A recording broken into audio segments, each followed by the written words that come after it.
नमस्कार दोस्तों, all T तैयारी चैनल में आप सभी साथियों का फिर से एक बार स्वागत है। साथियों, मैं 7वां चरण बहाली को लेकर के कुछ महत्वपूर्ण चर्चा करने के लिए आप सभी के बीच में उपस्थित हुआ हूं।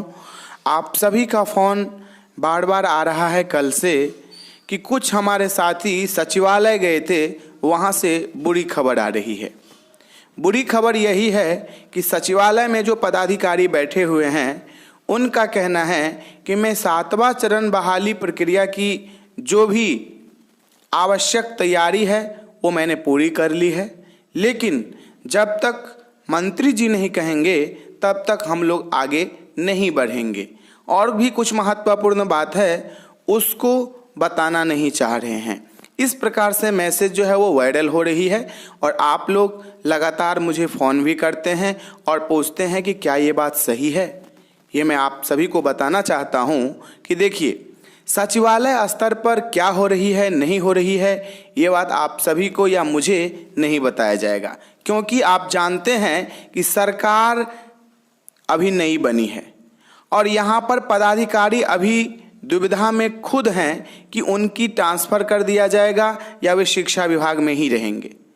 तो इस बात में क्या सच्चाई है ये तो आने वाला समय ही आपको बताएगा, लेकिन हम सभी को एकजुट रहना चाहिए।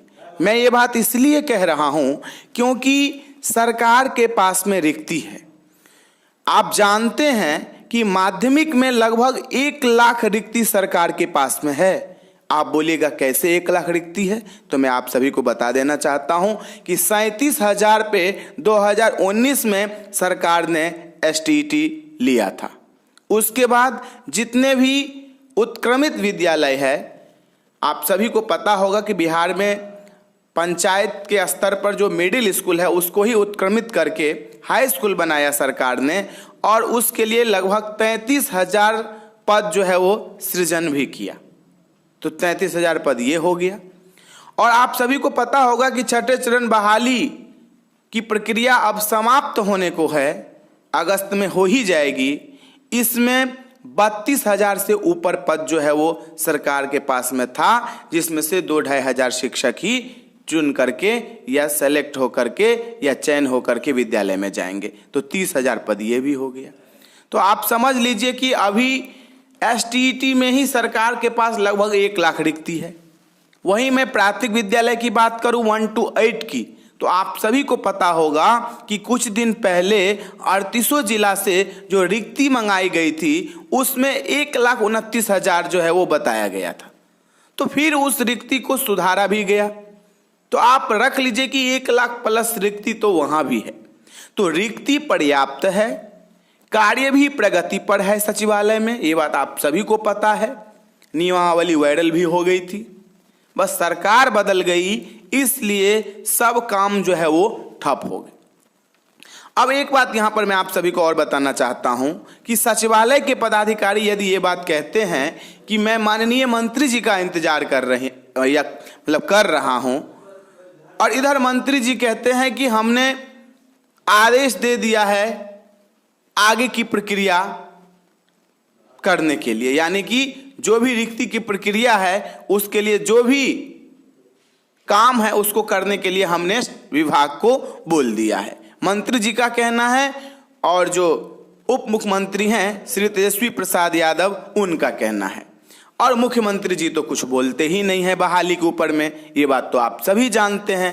नीतीश कुमार जी आज तक बहाली के ऊपर में कुछ भी नहीं बोले, खास करके शिक्षक बहाली के ऊपर में बिल्कुल मौन रहते हैं।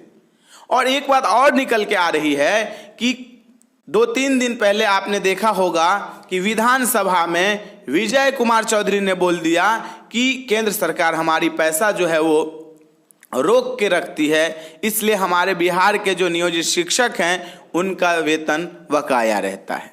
तो कुछ साथियों का कहना है कि वेतन को लेकर के भी समस्या है इसलिए बहाली नहीं होगी। देखिए, ऐसा कुछ भी नहीं है, बहाली होगी, कोई भी बुरी खबर नहीं है, सब जो है वो अच्छी खबर है। बस हम लोग एकजुट रहें जिससे सरकार को लगे कि जब तक हम बहाली नहीं करेंगे तब तक ये लोग छोड़ेगा नहीं।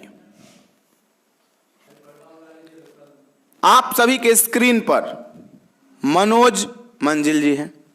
इन्होंने भी 7वें चरण बहाली को लेकर के माननीय शिक्षा मंत्री जी से बात की है। 7वें चरण बहाली को लेकर के लगातार जो है वो प्रयास किया जा रहा है और सरकार के ऊपर में दबाव भी है। आप देख रहे होंगे पिछले 2-3 दिनों से कोई भी बयान देने को राजी नहीं है। बहाली के ऊपर में यदि कोई पत्रकार पूछ भी देता है, चाहे वो तेजस्वी प्रसाद यादव जी हो, मुख्यमंत्री जी तो कभी जवाब देते नहीं हैं, चाहे पदाधिकारी हो, कोई भी बोलना नहीं चाह रहा है। तो इसका मतलब क्या है? क्या बहाली नहीं आएगी? बहाली जरूर आएगी। बस हम सभी को एकजुट रहना है, एकजुटता से एक मैदान में आना है। ये जो अलग अलग संघ बन गए हैं, इससे क्या बहाली हो जाएगी? बिल्कुल नहीं होगी। यदि आप लोग एकजुटता से एक मंच पे रहिएगा और एक साथ बाहर निकलिएगा तो चाहे कोई भी बहाली क्यों ना हो। बिहार में तो बिना आंदोलन से कोई बहाली आज तक हुई ही नहीं है, ये तो इतिहास कहता है। अब जैसे ट्वीट महासंग्राम रखा गया है तो उसमें आप लोग बढ़ चढ़ के हिस्सा लीजिए, चाहे कोई भी हमारे साथी हो, ट्वीट कीजिए, रीट्वीट कीजिए, उसमें फोटो लगाइए, अभी जो धरना प्रदर्शन किए हैं उसका फोटो लगाइए। बस आप लोग कहीं से भी कोई खबर सुन लेते हैं, अब बस फोन करना शुरू कर देते हैं, मैसेज करना शुरू कर देते हैं कि सचिवालय से बुरी खबर आ रही है, वहाँ के पदाधिकारी कह रहे हैं कि हमारी तैयारी पूरी है और मंत्री जी का अभी आदेश नहीं है। अरे मंत्री जी क्या आदेश देंगे? आदेश तो मुख्यमंत्री जी देंगे। क्या मुख्यमंत्री बदल गया है? मुख्यमंत्री तो वही हैं। वो तो कभी आज तक आदेश दिए ही नहीं बहाली को लेकर के। 6ठे चरण बहाली की प्रक्रिया में आप देख लीजिए, आज तक एक भी बयान आया हो माननीय मुख्यमंत्री श्री नीतीश कुमार जी का? जब हम लोग दबाव बनाएंगे तभी जाकर के कुछ होगा, अन्यथा ये सरकार बहाली करने के पक्ष में है ही नहीं। आप लोग तेजस्वी प्रसाद यादव की बात करते हैं, अरे तेजस्वी प्रसाद यादव की कोई अकेले की सरकार थोड़ी ना है। नीतीश कुमार जी जब हरी झंडी देंगे तब जाकर के यहां पर होगी, इनका भी हाथ बंधा हुआ है। तो हम लोग जब प्रेशर डालेंगे, एकजुट रहेंगे, लगातार प्रयास करेंगे, तभी ना कुछ प्रेशर बनेगा और आगे की बहाली की प्रक्रिया जो है वो शुरू होगी। बस आप लोग सचिवालय से बुरी खबर आ गई, पदाधिकारी ने ये बोल दिया, उसने ये बोल दिया। अरे उनके बोलने से क्या होता है? जब आप लोग एकजुट रहिएगा, मैदान में आइएगा, सरकार को हिलाइएगा तो अपने आप होगा। और सरकार को ये बात पता है, भली भांति पता है, चाहे वो 1 to 8 की बहाली हो, चाहे 9 से लेकर के 12th की बहाली हो, कि हमारे पास रिक्ति है, हमें बहाली करनी है।